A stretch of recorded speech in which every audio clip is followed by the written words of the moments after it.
सिद्धि की शादी के बाद वो ससुराल चली जाती है। पीछे रह जाती है भाभी रानी। सिद्धि के ससुराल जाते ही भाभी कहती है, अरे वाह जी वाह, सारे कपड़े मेरे। हाय रे पैंट, अरे वाह वाह, मजा आ जाएगा। अरे ये सिद्धि की अलमारी के सामने खड़े होकर क्या बड़बड़ा रही है? जाकर देख मेहमानों को विदाई की मिठाई मिली कि नहीं। अब हाँ माँ जी, क्यों नहीं, लेकिन पहले कपड़े तो बदल लूं। अब रानी आ जाती है सिद्धि के उन कपड़ों में जो वो ससुराल जाने से पहले घर छोड़ जाती है। अरे रानी, कुछ दिन रुक जाती। अरे ये तो सिद्धि बिटिया को मैंने ही दिया था, बड़ा ही फबता था उस पर, तुझ पर तो कुछ खास नहीं लग रहा। अब वो ना मेरे सारे कपड़े गीले थे तो सोचा पहन लूं। वैसे भी सिद्धि को कौन सा भी पुराने आउटडेटेड कपड़ों को पहनना है। वैसे भी ये सूट तो मैंने तभी पहना था, वैसे खास है भी नहीं ये। हाँ ठीक है, लेकिन ना मेरी सिद्धि पर तो जमता था। सारे मेहमान चले जाते हैं और सिद्धि ससुराल से मायके पहली बार आती है। अपना घर, अपना कमरा, अपनी अलमारी।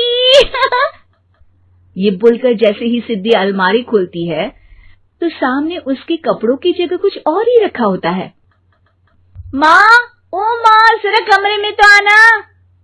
सास और रानी वहां पहुंच जाते हैं। रानी ने पहनी होती है सिद्धि की जींस और टी शर्ट। अरे भाभी, ये क्या? ये तो मेरी बड़ी ही महंगी टी शर्ट है, इसे आपने घर में क्यों पहनी है? अरे बहुत मिलती है दीदी ये चौक की मार्केट में, 150 में। ओ भाभी प्लीज, ये एरोपोस्टल है, 2000 की एक टी शर्ट। ओहो, 2000 में तो दीदी 4 साड़ी आ जाए। अब क्या बोलूं? भाभी, ये मेरी अलमारी में छोटू के कपड़े, तो मेरे कपड़े कहाँ हैं? मेरी अलमारी में? अब दीदी आपको कौन से पुराने कपड़े पहनने थे? माना भाभी, लेकिन मैं जब घर आती तो यही सब पहनती ना। अरे तुम तो बड़ी कंजूस हो दीदी। खैर, वक्त आता है जब सिद्धि ससुराल के लिए रवाना हो रही होती है। अरे रानी, अंदर से सिद्धि का गिफ्ट ले आ, लड़की पहली बार ससुराल से मायके आई है। रानी अंदर जाती है और एक सिंपल सी साड़ी लेकर बाहर आ जाती है। ये लीजिए माँ जी। सास बेटी को गिफ्ट देकर ससुराल भेजती है। अगले दिन रानी एक सुंदर सी साड़ी पहनकर सामने आती है। अरे रानी, ये तो वो साड़ी है जो मैंने सिद्धि को देने के लिए दी थी जब वो ससुराल ले जाती, लेकिन ये तूने कैसे पहन ली? अरे माँ जी, ये साड़ी तो मुझे बहुत पहले से ही पसंद थी, लेकिन चिंता ना करिए, मैंने सिद्धि के लिए भी अच्छी सी साड़ी दी है। हाँ। तभी सिद्धि का फोन आता है। क्या माँ, कुछ अच्छा तो दिया होता ससुराल ले जाने के लिए। अरे पहले दिखा दिया होता। यूं चमकते हुए पैकेट में नौकरानी वाली साड़ी मत दिया करो माँ। अरे बेटे, वो तेरी भाभी ने ना गलती से उससे पैकेट बदल गया। हाँ, मैं कल ही तेरे भाई के हाथ से तेरा वाला पैकेट भेज दूंगी। अरे रहने दो माँ, आई एम श्योर भाभी ने अभी वही साड़ी पहनी होगी जो तुमने मेरे लिए रखी थी। तुम तो समझ नहीं, आपको उन्हीं के साथ रहना है, फिर बात करेंगे।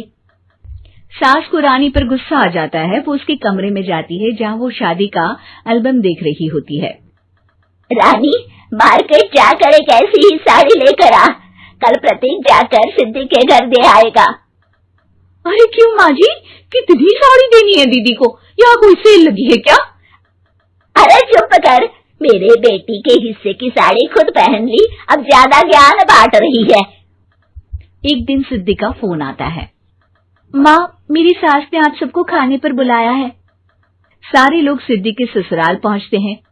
खाना खाकर वो लोग निकल रहे होते हैं कि सिद्धि की सास सभी को गिफ्ट देती है। अरे बहन जी, बेटी के घर का खाना खा लिया, यही बहुत है, जो आप ऊपर से गिफ्ट भी दे रही है। अरे बहन जी, आप भी कहाँ इन बातों पर विश्वास कर रही हैं। सास सभी को गिफ्ट देती है, लेकिन रानी को जो साड़ी देती है वो अजीब सी हरे रंग की, लाल रंग की बड़ी छाप वाली होती है। अरे छी, ये कौन पहनेगा? सासू माँ को तो जरी वाली इतनी सुंदर, और मेरे लिए ये नौकरानी वाली। अरे भाभी, दरअसल मैं जब भी घर आती थी आप वापसी में ऐसी ही साड़ी देती थी ना, तो माँ ने सोचा कि आपको आपकी पसंद की ही साड़ी क्यों ना दी जाए। बेचारी रानी, बोलती भी तो क्या। सिद्धि और सास रानी का चेहरा देखकर हंसने लगती है, तो रानी समझ जाती है कि अपने ही बिछाए जाल में वो फंस चुकी है।